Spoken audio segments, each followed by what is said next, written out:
All right. Welcome, everybody. Good to see y'all. Approval of the May 27th, 2021 minutes is the first item on our agenda tonight. Second. Approved. All right. Councilmember Banks and Mahoney, thank you. Next item up is the draft 2022-2027 MCI CIP budget and CIP projects update, about 30 minutes. I'll kick it off. Thank you, Chair. Is everyone able to, and maybe Jody, are you able to share that one page on the agenda packet? If not, everyone would have received an email, I think yesterday. There we go. Perfect. This works as well. Thank you, Jody. I just kind of wanted to go over the 6-year CIP more in summary form, as we're still finalizing some of the funding sources as we prepare for next week's budget retreat. But wanted to give the committee an update as to where we were, what projects are in the at least the draft capital plan now, and kind of open up for comments or questions. Just to start off, the first group of projects, and I'm not really going to go into those. We can stop on them if you want, but all of the projects that we are at least completing in 2021 or actively working on or will finish this year, and that list is exhaustive. I also listed the first 4 there are the playgrounds that were substantially completed last year, but I think those were also important to note. A lot of work that was completed there, and really, since we've been sort of disconnected, we haven't had a chance to kind of celebrate some of those recent project successes. And I just want to mention a great job by Scott Romano there to keep these projects moving along and getting them across the finish line, especially during COVID peak season. But you can see the list there, and I kind of did just some rough numbers. There's about 13 million the city's investing in these projects this year. Obviously, some big ones on there are the North Marina Bulkhead, and that figure there, that nearly 5 million, is just the amount allocated for this year. That's a multi-year project. And another big one is the Midway Park acquisition. That was almost all grant funded, so that's good news. A lot of grant funding behind these numbers. And then we're eagerly awaiting to get the Van Gasken, or also known as the Soundview Park improvements, out. We're currently finishing up some noticing and shoreline permitting, which you may have seen some signs if you've been out there this week, but looking to go to bid next month.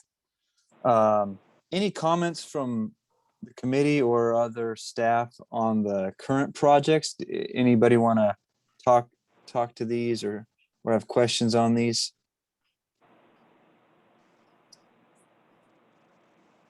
Okay, that's fine. As we look at the 6-year plan, we kind of broke it up into park, facility, and playground projects, which is typically our Fund 310. The next grouping of projects, primarily, it's a combination, but it's general fund and Fund 506, which is our facility replacement fund. And then that bottom group is the marina capital projects. Jody, can you scroll the screen up? Oh, I'm sorry. Yeah. So we're now. Yep. Thank you, Jody. The other way. The other up. Yeah, that's the right way. Perfect. Keep going down till we get to the highlighted, green highlighted. There we go. Yeah, perfect. And so the highlighted projects are either unfunded or unsecured. And so obviously we can spend a little bit of time talking about the field house play equipment, because we got some not so great news on a grant, but we have another strategy for that project. But the Founders Lodge, Sun Home Lodge, the Beach Park Bulkhead and Promenade, those are we don't have secured funding funding for those as well. If we scroll down a little bit more, Jody, in Redondo. Before Well, you go, yeah. before you go, I have a question. Can you go back up? Yep. So may- I see Mary Gay Park improvements is 30,000 and Sanju is 25,000. Are those secured dollars? Yes, and what those are, Councilmember Bangs, is both of the parks, the parking lots have been, obviously the buildings that we had removed have been removed. Those happened, I think, in late 2019 and some in 2020 as well. Parking improvements, we've got the colleges, if you've been by Mary Gay, they've got that growing like crazy. So that it's being used as that community garden, the college agricultural program, and then of course the Sanju garden. But both of these sites don't have electricity to them. They were removed as part of the structure removals. And so Mary Gay, we've got to do some underground conduit work. And so we need some additional funds to get some power back to these properties so that we could in the future have lighting if needed, or security cameras. So those are what those costs really cover. So why is the field house play equipment, remind me, so expensive? Susan, maybe you want to help with this. We originally, well, prices are going up, I think, on quality, long-lasting metal play equipment. I believe we kind of plus this up. There's also a little bit of drainage work that has to be done, but we would be removing the pirate ship and the swing set and putting in kind of a nice, play structure similar to Stephen J. Underwood. Obviously, it had a different theme. Maybe Susan, you could talk a little bit more about this particular project. Yes, I'd be happy to. So this one, we did update the cost estimates, and we were looking when we applied for a grant last year from King County Youth and Amateur Sports. And we just heard recently that we did not receive that grant. The theme for this park was to be an intergenerational play equipment, so that we would also potentially partner with Wesley to have that intergenerational component. So since we did not receive that grant, we could look at different ways of redoing this equipment. We would like to keep that intergenerational theme if we can, because I think that would be a fantastic partnership there. Yeah, I guess I just can't remember why it costs so much. I hear what you're saying, but I'm just kind of perplexed at why it would cost so much, And then- especially since we need the play equipment. Yeah, Brandon, remind us again, how much was the Stephen J. Underwood? That's exactly where I was going. Scott, do you have the exact number that we, at least for the play equipment itself? I want to say that it was about 150,000, but I don't want to misquote. Scott, do you know? Scott Romano. I'm looking it up right now. Yeah, I did walk by several times to Stephen J, and it's really great. The only thing missing, of course, is a swing, but that's okay. Why we couldn't have the same type of equipment at the field house. I understand the intergenerational, right? I get it. But, looking for children. Yeah, that's essentially what we're trying to do at the field house, is the same kind of equipment. The cost there, we were getting some, as we're working through Cecil Powell, we were getting some sticker shock here as metal prices have gone up, Councilmember Bangs. And so we sort of would rather ask a little heavy to make sure we have enough to complete the project. Now, if we work through Kaboom or donated funds and donated labor, those costs could come down. And we're right now in that process of kind of redefining what that project would look like using that avenue. So I would expect that number to come down. What is the ADA upgrades that have to be done out there at the field house? I don't remember off the top of my head. Are we doing rubber mats? What are we doing for the ADA access? I think primarily when we did those at Stephen J, Westwood, and Wooten, it's usually a ramp that so you've got to have an approved path that leads to the play area, and then a ramp down into the play area. I don't know if the if that was part of this, where we're doing the play for all, where it's sort of a rubberized surface that similar to, is that what we did at Stephen J, Scott? Yeah, Well, I can jump in there just briefly. Okay. I think when we did the grant, we did ask for the synthetic surfacing, which was, I think, more expensive, but that could be adjusted. Now that we didn't get the grant, we can relook at that. So Yeah, I think that was just that's part of the reason. So just probably might add to why the cost Yeah. is so high too. I mean, that stuff's not cheap. Okay, thank you. Okay, Brandon? I got a question or two, Brendan. Yeah. So I figured you were alluding to the fact that you were trying to find new resources or ways to pay for some of this. Obviously, the boom, working with Boom and others to get some funding or so forth. But the Founders Lodge and the Sunhome Lodge, were you guys pursuing anything in that regard as well? Founders Lodge, we were looking, we had tried for a grant, and I'm not going to be able to remember the agency on this one. We were successful, but the award was $5,000, and we need a lot more than that.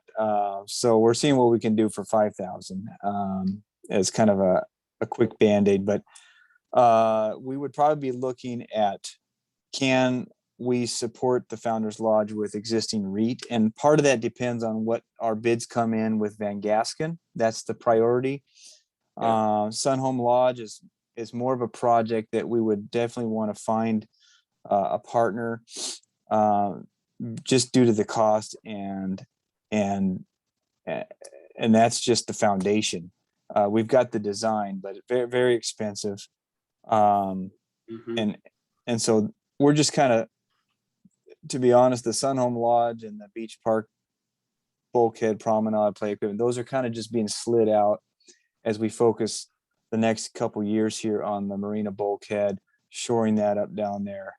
But if money falls out of the sky, we'll take it. But slim right now on those bottom two projects. Okay, thank you. Hey, Brandon? Yes. You still Yes. want me to tell you what we paid for the play equipment at Underwood? Sure. I think it'd be good. Okay, the installation of the new playground equipment was $183,600, and the synthetic fall protection underneath it was another $58,000. Okay. So yeah, about 35,000. Right? Yep. Total. Okay. So yeah, Councilmember Bangs, it could come down under 200 without that, potentially without that synthetic Sure. ground, but Okay, thank Not you. much, because the engineered wood fiber isn't much cheaper. so Yeah, They're just expensive. they are Very expensive. expensive. So yeah, any other questions, at least in the park facility playground projects?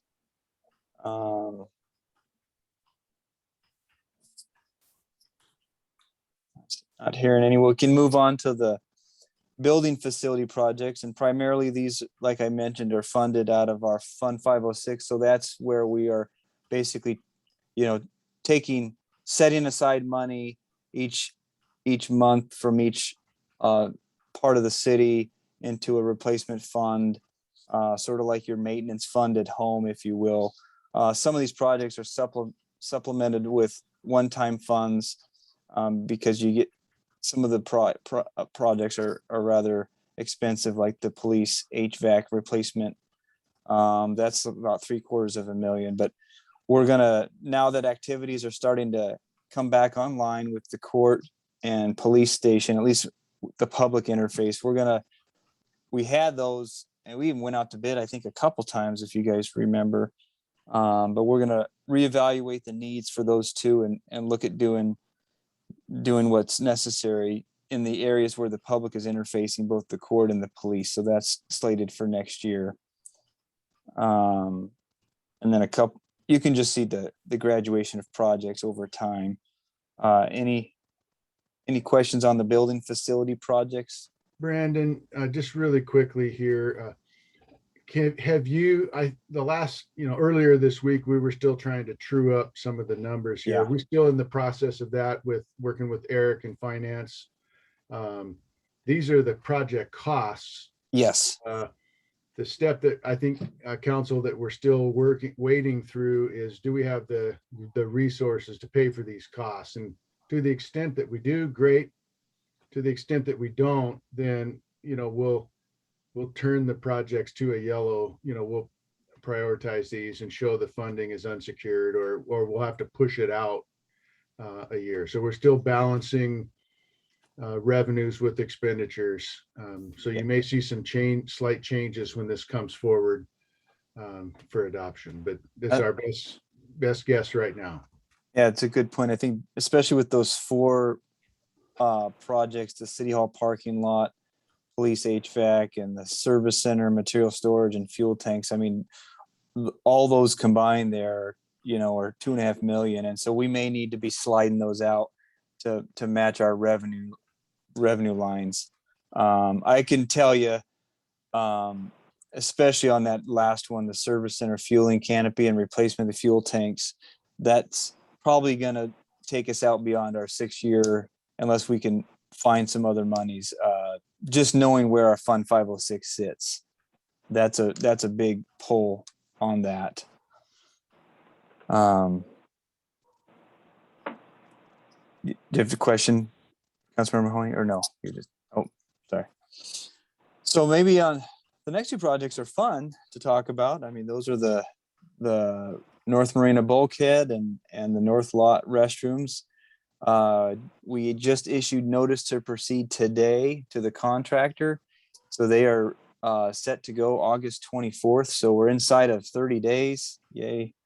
And they will be, I think there's 260 working days in the contract. So that's working days, not calendar days. So it's definitely going to take over a year. Of course, there could also be interruptions due to fish windows, but just that's a good milestone that we achieved today. And so that'll be exciting.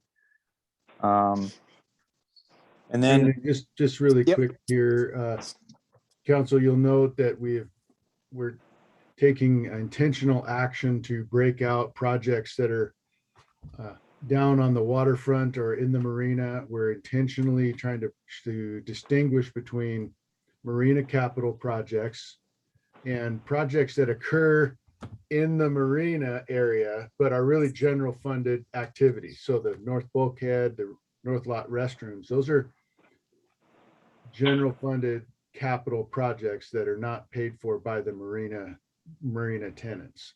Same with Redondo Zone. So we're trying to bring forward the language that we've established within our finance department and within our master planning efforts to distinguish between truly marina capital and city funded projects in the waterfront and Redondo zones. So that's why you see those broken out that way. Thanks for the clarification, Dan. Yeah. So segueing into the Redondo zone projects, obviously we have, if Mr. Wilkins is here, if we wanted to give an update on the float work that happened or is happening this year. I'm not up to speed as much on that, but we're designing the Redondo fishing pier. We've got a grant for that from Commerce, and we're also concurrently working on the restroom design as well as some early Redondo bulkhead design work. We were fortunate enough to so that's happening this year. As we look into the out years, next year and beyond, where we want to get to construction. And so at least what we have, you can see the Redondo fishing pier construction schedule is fairly secure. we could be ready to do that next year. We got 900,000 from the state appropriation, so that, and we would love to be able to pull, if you can see at least the next project, for sure, the Redondo restroom, it'd be nice to pull that into that same construction contract or time frame, and that kind of dovetails into some of the conversations the council's been having about American Recovery Funds. So there could be, I know that Michael had mentioned potentially this could be a way to help shore up that, but we're not fully funded on the restroom, and we're definitely not fully funded at all on the bulkhead plaza area. But it kind of gives you an idea of what we're solid on and what we're still shooting for. And be nice to do those concurrently with some of the parking lot changes and parking in the area related to either, we've talked a ton about that. So go ahead. Yeah, just to clarify this a little bit. So in the Redondo zone, the bulkhead and plaza work can be done independently from the fishing pier and the restroom. But the restroom work really is integral to the fishing pier project. Technically, I'm not even sure if we could separate them. The way that we're approaching our mitigation, our permitting. So what we have here is, in a few years, we've got to come up with some money to move that restroom off of the water, because that's how we're going to get the permits to do the fishing pier work itself. So a little bit of a funding gap there, just something we're gonna have to keep in mind moving forward on that. So Deputy Mayor Mahoney has a Yeah. question. So has there been any discussion? I know the potential of the Rescue Act, but this new infrastructure bill, and I know we don't know a lot about it. Is there a potential that we might be able to use some of that money for this project? Or is that have been in a discussion or possibility? we haven't even talked about, I mean, we're aware of the infrastructure bill that has been being talked about. We have not begun to look at that for any of our projects, because typically what you have with federal money and infrastructure is a lot of red tape. And so granted, with the kind of the American Rescue funding that's come out, some of that red tape has been sheared a little bit. So if that's the same on the infrastructure side, maybe there's some things that we could do. It may not fit this particular project, but we may have another project where we're using, general fund tax revenue or capital revenue that then we could use and federal infrastructure money on that would free up local money to use on something like this. It's probably not likely that it would meet the criteria for this kind of a project, but you never know. I like your thinking. I'll keep my fingers crossed. Maybe we could do a swap for money that fits versus money that doesn't. Yeah. And it looks like Michael's got something to say. Yeah, thank you. Dan's absolutely right. And I think what was passed yesterday for infrastructure is kind of far below what the goal is going to be, in my understanding. And typically, for the reach down to be at the local level, at this level for these projects, would be a reach. And so unless there's significant amount of more money that gets associated with infrastructure allocations, I think it's unlikely that we get some benefit. But I think, once again, it's kind of like having a plan and then trying to work around that based on the resources as they either do come in or don't come in, or there's some savings, or we decide to put something off and council decides to put it off to another date. So I think that looking at this and saying, where will the money come from is extremely flexible at this point, to where almost any comments will not necessarily be the truth in the end. So that's what's complicated. And just reiterate what Dan was saying.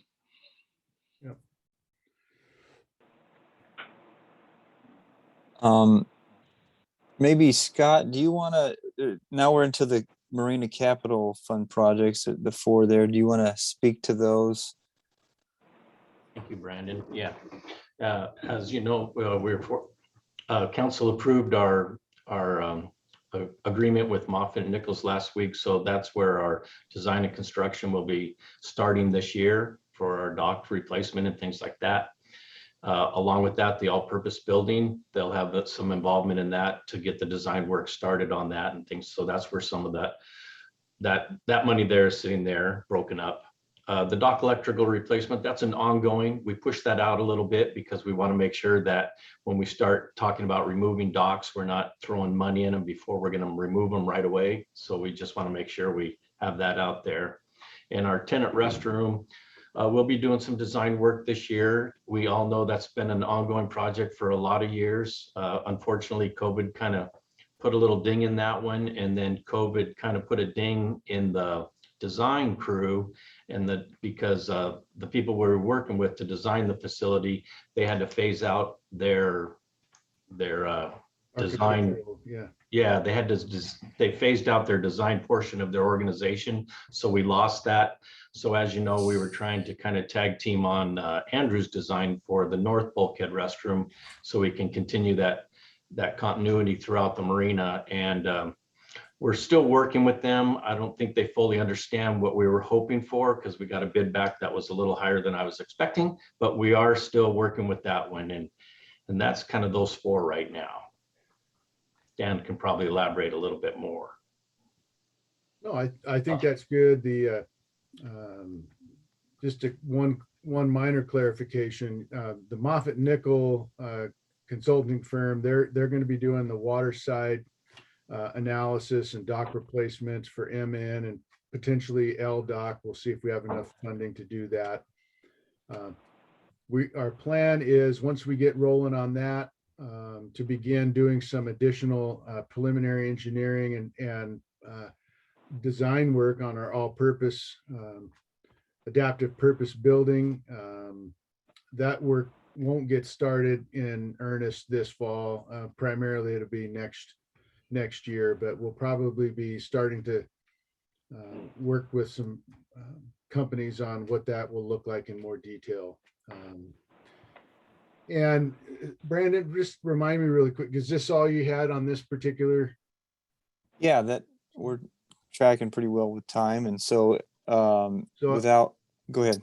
Yeah, Council, I wanted to talk about the Redondo zone, and to some extent in the waterfront zone / marina, the parking equipment. We have a project in our budget this year that shows some money to deal with parking equipment, specifically in Redondo. Our goal has been to have the same equipment at both locations so that there's continuity of both operations, but users can, if they have a pass for the marina, it'll work in Redondo. That's always been our goal for that. The problem that we're having is finding equipment that's durable and usable in an outside environment. I think we've shared with you our frustrations and challenges that we've had with the current equipment at the marina. We recently had some vandalism with that equipment, and we currently can no longer take cash money at the marina. You have to have a debit card only. The equipment was essentially destroyed with the vandalism. All of the cash, Pay stations. The pay stations, those were all damaged beyond repair, and we can't get replacements for that equipment. So we are very close to being in a place where we'll have to completely overhaul the equipment that's at the marina, as well as what we do in Redondo. We have significant challenges finding equipment that is really made for where you have the pay stations that's meant to be outside, that's not undercover. A lot of the, if you're familiar with downtown, you go into a building and there's a pay station, but it's protected from the environment. And we don't have that in our kinds of settings. So we're having some real challenges finding the right kind of equipment for that. but it is something that we're working on. We don't have an answer for that, but we know that there's a desire to do some improvements, parking improvements down in Redondo. We've heard that loud and clear. We just don't have a good solution at the moment for as far as equipment goes. So I know one of the things that Scott and I and others have been working on is looking at let's see if there's some interim things we can do operationally with our security company or third-party folks doing parking management for us. We're looking at all of those kinds of options currently, but yeah, the point here is that we know we're going to have to deal with some significant parking and reinvestment in equipment. And right now, we just don't know what that looks like. So that's not really a specific thing shown in the MCI, but it really needs to be there once we have a solution. Just, I got a quick question for you, Dan, on that subject. Just for clarification, if we bring in a third party parking attendant, say like Diamond or something like that, we potentially lose all revenue or most of the revenue, and we still have to pay for the equipment, right? Well, yeah, if you brought in a third party to do take care of the day-to-day operations of parking, the gate system during the day kind of changes. So our equipment need could change a little bit. And then when they leave at night, maybe the gates are just a manual closed gate like we used to have. So it closes the lot at dusk or whatever time. Yeah, you're right. The quotes that we've seen so far are, you think playground equipment is expensive. It's like, wow, it's that much, huh? So that's really taken the wind out of us a little bit. So we're still looking at that. It is an option that we can consider. I think, Michael and I were talking yesterday about this, and it may just come down to the fact that for the quality of life issues that everybody enjoys down at the marina and that people want in Redondo, it may just have a sunk cost to provide that kind of service. It's going to cost X amount of dollars a year in operation and maintenance and vandalism of gates. I mean, every time somebody goes through a gate, it's about $500, I think, just for the equipment. There just may be some sunk costs that the council, you'll have to kind of weigh through to decide if that's The direction. if the costs and the benefits are equal there. So more to Hey, come Dan. on the parking for sure. Yeah, Councilmember Banks. I can talk to Dan offline. I was just thinking about an organization that I know has the outdoor parking equipment. So I'll talk to you offline. Oh, yeah. If anybody knows of any, Yeah. we sure appreciate the info. Thanks for the input, Councilmember Banks. Thanks, Dan.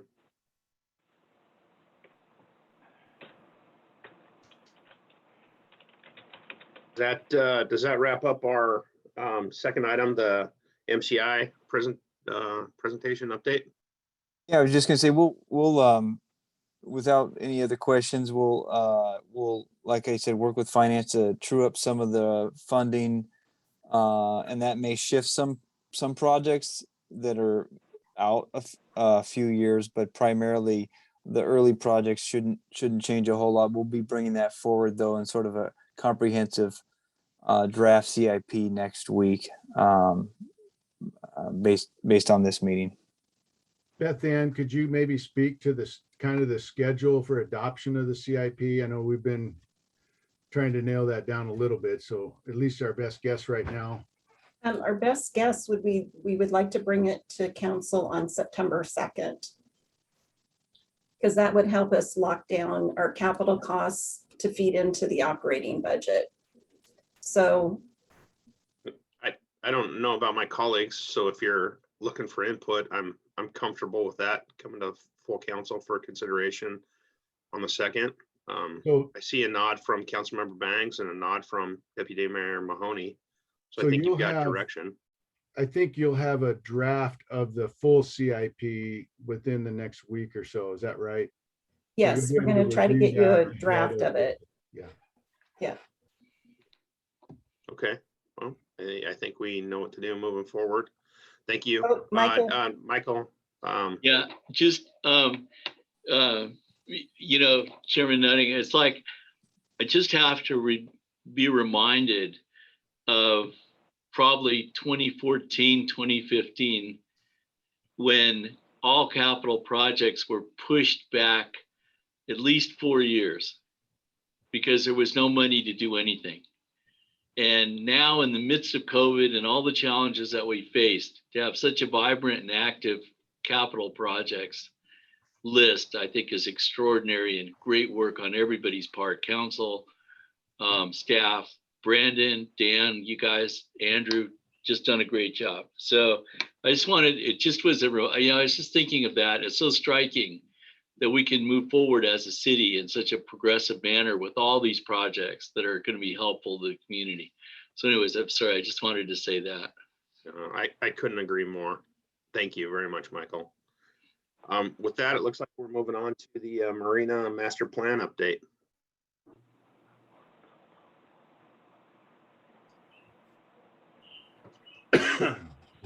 So, Council, we are making good progress on the master plan update. We plan to issue our draft. We had hoped to issue that last week. We're about a week behind or so. We're putting the finishing touches on our draft right now, and that'll be out for public review and comment during August. We plan to have some community meetings again with the marina, with the tenants later in August, and with the DMMA in early September. We'll collect the comments like we have done. Our Q&A document that we collected during the initial phases of this was very successful. A way to collect comments from everybody and then provide an answer so that everybody can see the response, and then maybe that generates additional thought. And we found that to be very helpful. So we would probably have the same kind of a comment process with that.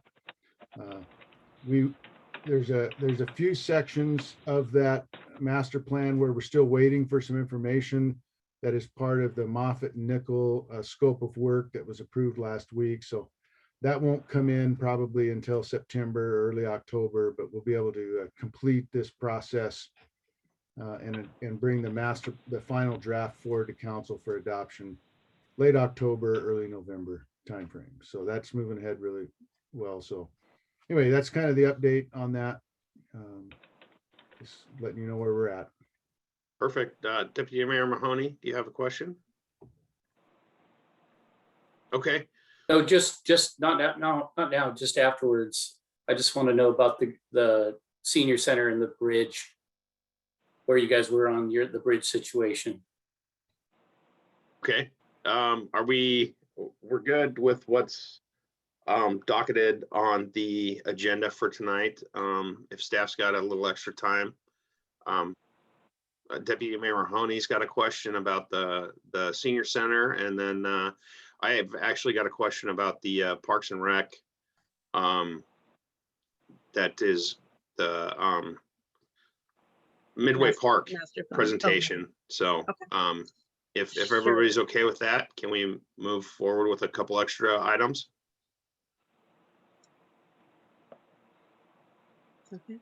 Okay, I'm happy to give you what information I have. You know, I know that the senior community that plays bridge on Fridays is very anxious to resume.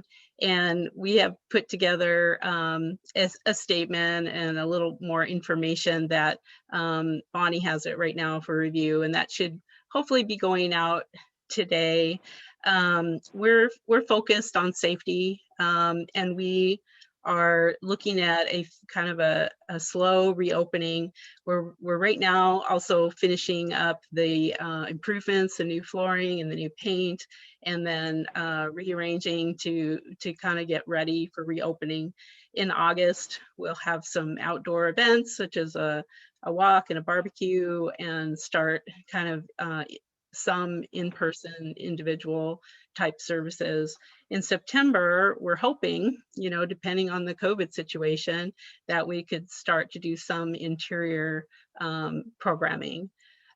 So, we're using consultation with our emergency management operations center and Department of Health guidance, and safety is our guide.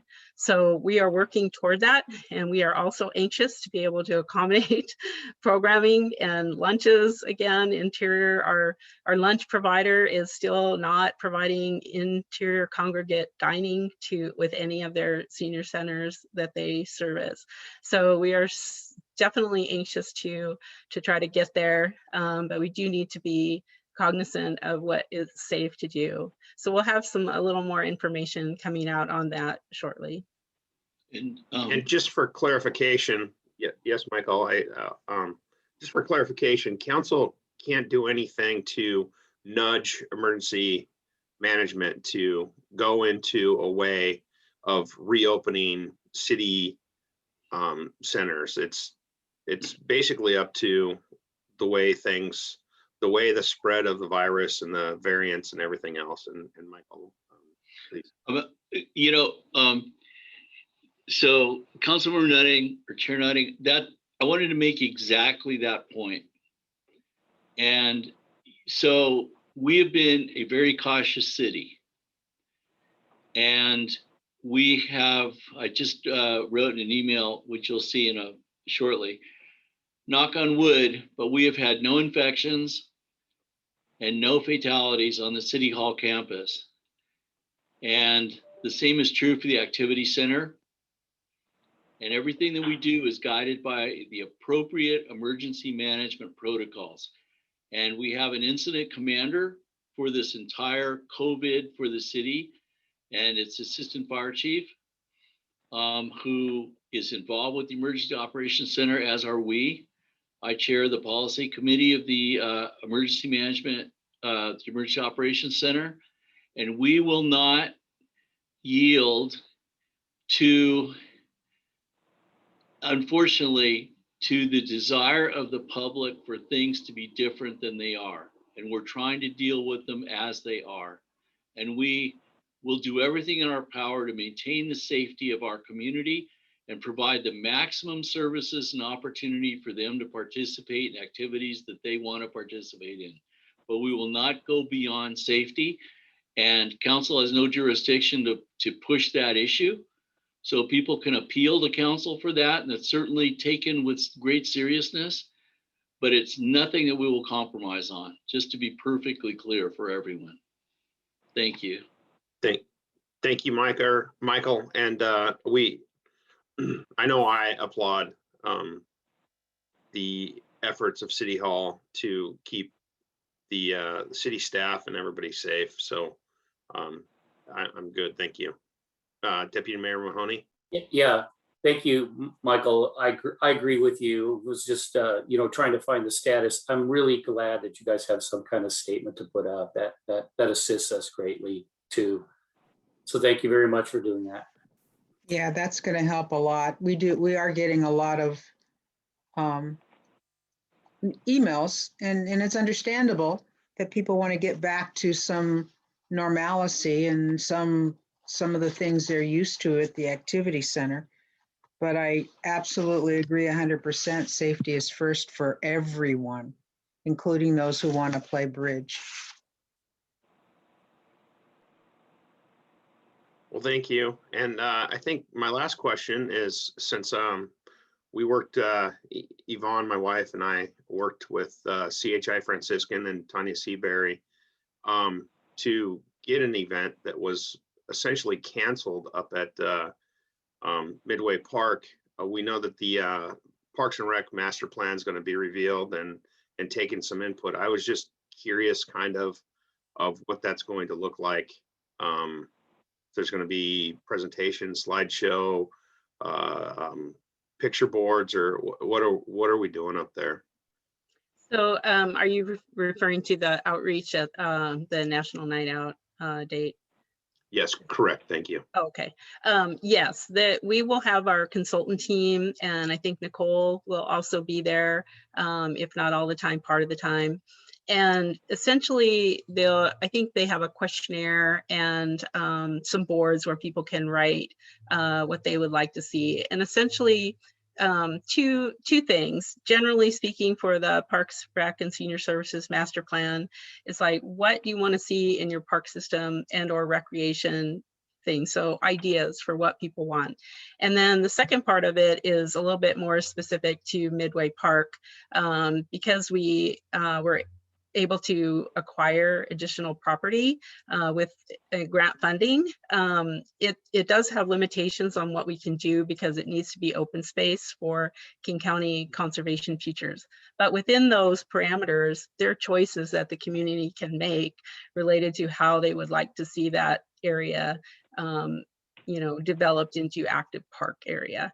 So those are the two components that we will plan to try to gain some insight into at that event. Very good. I appreciate that. Thank you. So did I hear you say the National Night Out was canceled, but this is taking its place? Yeah, no. So what was going to happen is that there was not going to be a National Night Out up there, and through a couple Zoom meetings, Yvonne met with her name escapes me, with CHI Franciscan and Tanya Seabury, and basically we're ordering 75 pizzas, and those are being delivered due to health guidelines and how many health card holders you have to have per 4 people. You have to have, I think it's like 1 health card holder per 4 people helping serve food. And so we couldn't really do the typical burgers, dogs, and everything like that. And so basically we're ordering 75 pizzas, cheese and pepperoni pizzas, and handing those out to families. So they're sealed, nobody's touched them. The families can go sit down in the grass and have the whole National Night Out thing that has been near and dear to my heart up there at the Midway Park. Yeah. And then the master plan is going to be the presentation and that kind of stuff is kind of piggybacking on that. And then, yeah. So okay, so really it's just like a alternative to what you used to do, but there's still a National Night Out with more information. Great. Absolutely. Thank you. Okay, great. And remind us again, just everybody listening, what night is that? Isn't it the 3rd? I've got to look at my phone. Yeah, that would be Tuesday the 3rd. Yeah. Tuesday the 3rd, yeah. August 3rd. Yeah, Perfect. I believe 6 o'clock, right, Jeremy? Correct. Yeah. All right. Well, thank you very much, staff, and everybody that's signed in. If there's nothing further, I appreciate it. I'm probably going to see, well, definitely going to see most of you in about 10 minutes. So thank you very much. We'll see you then.